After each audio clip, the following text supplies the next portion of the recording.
Hi friends, మీకు ఈ video నచ్చితే లైక్ చేయండి, సబ్స్క్రైబ్ చేయండి. రూప మందారం కొడుకు కోసం మీట్స్ తీసుకురావడానికి బంటి కూడా అన్నం తింటూ ఉంటాడు. అయితే అప్పుడే విజయాంబిక, దీపక్ మనుషులతో కారులో అక్కడికి వచ్చి అన్నం తింటున్న బంటిని గమనిస్తూ ఉంటారు. వెంటనే దీపక్ ఇంకొక అతను ఇద్దరు కూడా ముఖాలకి కర్చీఫ్లు కట్టుకొని అన్నం తింటున్న బంటిని తీసుకువెళ్తూ ఉంటారు.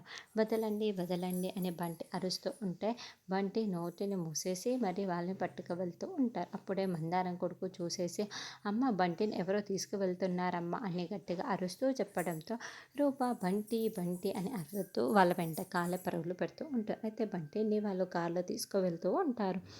అప్పుడే రూప కారు వెనకాలే పరుగులు పెడుతూ ఉంటుంది. సరిగ్గా రాజు అప్పుడే బైకులో కారుకి ఎదురుగా వస్తూ ఉంటే బంటి చూసేసి నాన్న నాన్న అని పిలుస్తూ ఉంటాడు. ఇంకో పక్క వెనకాలే రూప కూడా పరిగెత్తుకుంటూ వస్తుంది. అయితే సరిగ్గా అప్పుడే దుమ్ము వస్తూ ఉండటంతో రాజు చేతిని తన ముఖానికి అడ్డుగా పెట్టుకొని వెళ్తూ ఉంటాడు. బంటి మాటలేమో రాజుకు వినిపించవు. రూపేమో పరిగెత్తుకుంటూ వస్తూ ఉంటుంది. అయితే రూప పరిగెత్తుకుంటూ రావడం గమనించేసిన విజయాంబిక టెన్షన్ పడిపోతూ బంటిని కారులో నుంచి కింద పడేసి వెళ్ళిపోతారు. దాంతో బంటి అమ్మ అంటూ గట్టిగా కేకలు పెడుతూ రక్తపు మడుగుల్లో పడిపోయి ఉంటాడు. బంటి బంటి లే బంటి లే బంటి అని రూప పరిగెత్తుకుంటూ బంటి దగ్గరికి వచ్చి రక్తపు మడుగులో ఉన్న బంటిని చూస్తూ ఏడుస్తూ ఉంటుంది.